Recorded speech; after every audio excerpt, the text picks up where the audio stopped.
할렐루야, 반갑습니다. 수요 큐티 예배 나오신 여러분을 주님의 이름으로 환영합니다.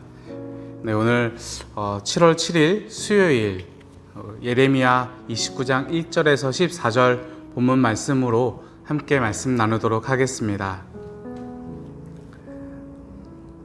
하나님 나라 읽기.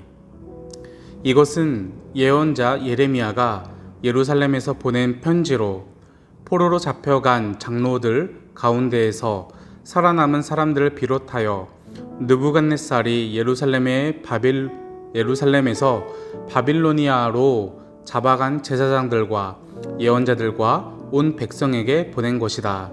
이때는 여고냐 왕과 그의 어머니와 내시들과 유다와 예루살렘의 고관들과 기술자들과 대장장이들이 예루살렘에서 떠난 뒤이다.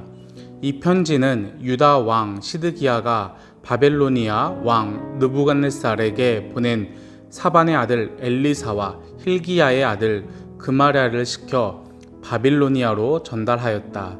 다음은 편지의 내용이다. 나 만군의 주 이스라엘의 하나님이 말한다. 내가 예루살렘에서 바빌로니아로 잡혀가게 한 모든 포로에게 말한다. 너희는 그곳에 집을 짓고 정착하여라. 과수원도 만들고 그 열매도 따먹어라. 너희는 장가를 들어서 아들, 딸을 낳고 너희 아들들도 장가를 보내고 너희 딸들도 시집을 보내어 그들도 아들, 딸을 낳도록 하여라. 너희가 그곳에서 번성하여 줄어들지 않게 하여라. 또 너희는 내가 사로잡혀 가게 한 그 성읍이 평안을 누리도록 노력하고 그 성읍이 번영하도록 주에게 기도하여라. 그 성읍이 평안해야 너희도 평안할 것이기 때문이다.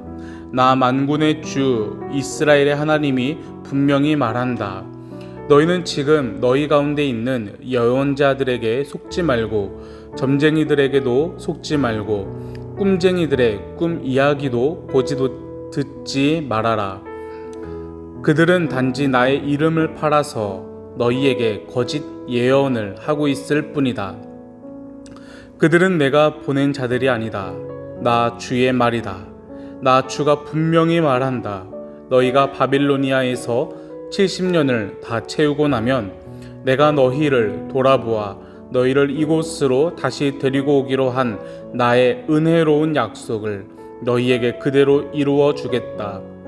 너희를 두고 계획하고 있는 일들은 오직 나만이 알고 있다. 내가 너희를 두고 계획하고 있는 일들은 재앙이 아니라 번영이다. 너희에게 미래에 대한 희망을 주려는 것이다. 나 주의 말이다. 너희가 나를 부르고 나에게 와서 기도하면 내가 너희의 호소를 들어주겠다. 너희가 나를 찾으면 나를 만날 것이다. 너희가 온전한 마음으로 나를 찾기만 하면 내가 너희를 만나주겠다. 나 주의 말이다. 내가 너희를 포로 생활에서 돌아오게 하겠다. 내가 너희를 쫓아보냈던 세상의 모든 나라, 모든 지역에서 너희를 모아오겠다. 내가 너희를 포로로 보냈으나 나는 너희를 그곳에서 너희의 고향으로 다시 데려오겠다. 나 주의 말이다. 아멘. 하나님 나라 묵상하기. 성경 속의 하나님 나라. 예레미야는 멸망 직전의 백성들에게 하나님의 뜻을 전하기 위해 온갖 고난을 감당하고 있었지만 하나냐와 같은 자들은 대중의 소망을 하나님의 이름으로 선포하고 있었습니다. 곧 회복의 은혜가 임할 것이고 포로로 끌려간 백성들도 돌아올 것이라는 내용이었습니다. 포로들도 그런 기대를 품고 있었을 것입니다.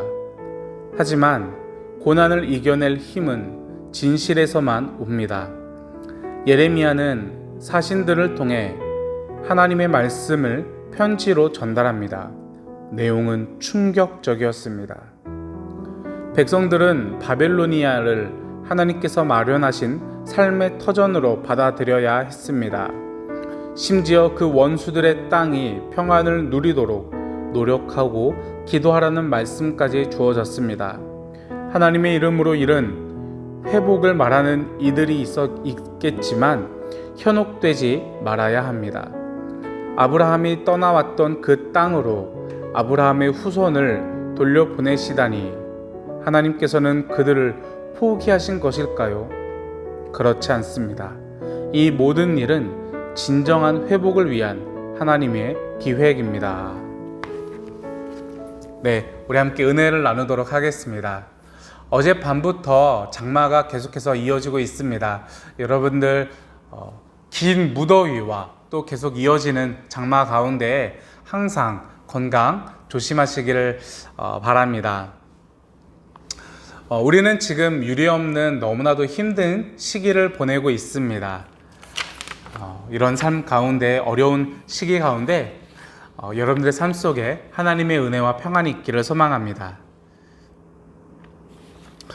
우리는 힘들고 어려운 상황이 찾아오게 되면은 사람들은 무엇인가 의지할 것을 찾아가기 마련입니다. 그것은 누군가 사람을 기대할 수도 있고 또는 신에게 의지하기도 합니다. 역사적으로도 나라가 어렵고 힘든 시기 가운데 있을 때에는 그들의 마음을, 그들의 삶을 등쳐먹는 일명 사기범들이 일어났고 또는 그들의 마음을 조종하고자 하는 이단들이 일어났습니다. 이스라엘 백성들은 바벨론의 포로로 잡혀간 지 채 몇 년이 되지 않았습니다. 기나긴 전쟁 가운데 외세 압박과 그 어려움으로 인해서 남유다는 결국에는 무너지게 되었고 바벨론의 포로로 잡혀가게 되었습니다. 그들은 불안하였습니다. 그런데 이 바벨론의 정치 상황 또한 불안하기는 마찬가지였습니다. 이런 상황 가운데에서 남유다 포로로 잡혀간 사람들은 일말의 희망과 소망을 가지게 되었습니다. 그들의 삶은 생각보다 힘들지 않았습니다. 바벨론은 포로들에게 관용 정치를 행하였습니다. 그들에게 일정 부분 자유를 주었고 경제 활동할 수 있었고 가족을 이루고 또 공동체를 이룰 수가 있었습니다. 애굽의 노예로 잡혀 있을 그때와는 너무나도 다른 분위기였습니다. 이렇게 포로로 잡혀온 상황에 그들의 삶에 작은 틈이 생겼습니다. 그것은 자유였고 또 소망이었습니다. 이들은 이러한 상황 가운데에서 다시 귀환할 수 있다라는 그러한 소망과 희망을 갖기 시작을 했습니다. 이때 그들의 마음의 틈을 비집고 들어간 사람들이 있었으니 바로 거짓 선지자요, 거짓 예언자들이었습니다. 이들은 포로로 잡혀온 이들에게 구원의 말씀을 선포하였습니다. 회복의 말씀을 전하였습니다. 포로로 잡혀온 사람들이 원하고 바라는 그러한 메시지였을 것입니다. 하나님께서 우리를 구원하실 거야. 하나님께서 우리를 회복시킬 거야. 우리에게 삶의 자유를 주실 거야. 이러한 소망과 기대를 한껏 가지게 되었습니다. 이런 상황 가운데에서 예레미야는 바벨론에 잡혀간 포로들에게 편지를 써서 전달하게 되었습니다. 어떤 편지를 보내었을까요? 편지의 내용은 세 가지 정도로 우리가 요약을 할 수 있을 것 같습니다. 첫째, 잘 먹고 잘 살아라 라는 내용입니다. 두 번째, 거짓 선지자들, 거짓 예언자들에게 속지 마라 라고 말합니다. 마지막으로 세 번째, 하나님을 찾으라 라고 말을 하고 있습니다. 거짓 예언자들의 말은 무엇이었습니까? 회복과 구원을 선포하였습니다. 그들은 소망이 있었습니다. 다시 되돌아가고자 하는 소망이었습니다. 그러나 그것은 하나님의 뜻이 아니었습니다. 하나님의 마음이 아니었습니다. 하나님의 뜻이 아닌, 하나님의 마음이 담겨있지 않은 메시지를 거짓 예언자들이 선포하였고 그것이 좋다, 그것을 따라가는 이스라엘 백성들을 포로로 잡혀간 이스라엘 백성들이었습니다. 이들에게 예레미야는 그것이 아니다라고 말하면서 너희들이 그곳에서 거짓 예언자들의 말에 속지 말라라고 말하며 너희가 그곳에서 70년의 기한을 채워야 된다. 그것이 바로 하나님의 뜻이다라고 말을 하고 있습니다. 여러분, 70년의 시간이 굉장히 긴 시간입니다. 오늘 본문에서도 나오고 있지만은 자녀를 낳고 그 자녀가 또 자녀를 낳고 그 자녀가 또 자녀를 낳을 만큼의 시간을 주어졌다라는 것입니다. 그곳에서 허송세월 보내는 것이 아니라 충실한 삶을 살아가라. 경제활동도 하고 가족도 꾸리며 공동체 안에서 열심히 충실하게 살아가라 라고 말하며 그들의 삶을 격려하고 응원해 주고 있는 것입니다. 그런데 이것이 그들의 삶이 충실하게 살아간다라는 것이 바벨론의 사람들과 같이 동화되어 살아간다라는 것은 아니었습니다. 그곳에서 가정을 이루고 또 경제활동을 하고 공동체 활동을 생활을 하지만 그들에게 가장 중요한 것이 있었습니다. 그것이 마지막 편지 내용 세 번째 내용이었습니다. 그것은 바로 하나님의 백성임을 잊지 말라라는 것이었습니다. 예레미야는 편지의 가장 마지막에 너가 누구인지를 기억하라. 너가 하나님의 백성임을 기억하라 라고 말하고 있습니다. 그들의 삶을 위로하고 격려하고 또 70년의 기한 동안 잘 살아가라, 충실하게 살아가라 라고 말을 하고 있지만 가장 중요한 것은 그들의 신앙을 잃어버리지 않도록 하나님을 붙잡으라 라고 말을 하고 있습니다. 예레미야는 편지의 가장 마지막에 거듭 반복해서 이렇게 말을 하고 있습니다. 하나님께 기도하라. 하나님께 부르짖어라. 하나님께 호소하여라. 하나님을 온전한 마음으로 찾으라 라고 말을 하고 있습니다. 그것은 바벨론의 포로로 잡혀간 이스라엘 백성들을 향한 하나님의 마음이었습니다. 이스라엘 백성들은 불안하고 힘든 시기를 지나고 있었습니다. 하나님은 그들의 삶을 위로하였고 격려하였습니다. 그러나 그들에게 더욱 중요한 것은 신앙을 잃어버리지 않는 것이었습니다. 이스라엘 백성들이여, 나의 백성들이여, 너희들은 온전히 나를 찾으라 라고 말을 하고 있습니다. 우리는 힘들고 어려운 시기를 지날 때 삶에 무언가를 포기하게 됩니다. 누군가는 연애를 포기하고 또 누군가는 학업을 포기하게 됩니다. 또 누군가는 자신의 취미를 포기하기도 합니다.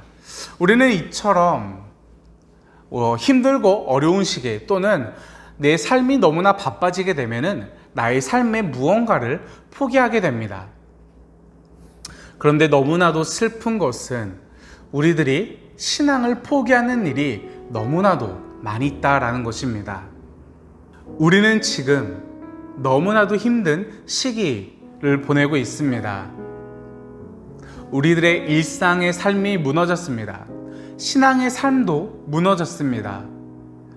여러분들은 지금 무엇을 포기하고 있습니까? 여러분들의 삶에 포기하고 있는 것은 무엇입니까? 혹시 여러분들은 지금 여러분들의 신앙을 포기하고 있지는 않습니까? 하나님과의 관계를 소홀히 하고 있지는 않습니까? 하나님께서는 힘들고 어려운 시기를 보내고 있는 이스라엘 백성들의 삶을 위로하고 격려하여 주셨습니다. 더 나아가 그들이 신앙을 잃어버리지 않도록 하나님을 찾으라 거듭 반복하여 말씀하셨습니다. 그리고 하나님은 오늘을 살아가는 우리에게 이렇게 말씀하고 있습니다. 힘들고 어려운 시기를 보내고 있는 나의 자녀들이여, 너희들이 하루하루 충실하게 평안히 살아가길 소망한다. 그러나 더욱 중요한 것은 너희들의 신앙이 무너지지 않는 것이다. 나를 찾으라, 나를 찾으라 라고 말하고 있는 하나님의 음성을 듣고 또 하나님께 나아가는 저와 여러분들 되어지기를 간절하게 소망합니다. 힘든 시기를 보내고 있는 여러분들의 삶에 하나님의 평안이 있기를 소망하고, 또 여러분들의 마음 가운데 하나님을 간구하고 부르짖으며 하나님을 찾는 그 마음을 잃어버리지 않기를 소망합니다. 네, 이것으로 오늘 큐티 말씀 은혜를 마치도록 하겠습니다. 이제 또 계속 장마가 이어지는데요. 여러분들 항상 건강하시고 조심하시고, 네, 그리고 우리 다음 주에 뵙도록 하겠습니다. 다음 주에 뵙겠습니다.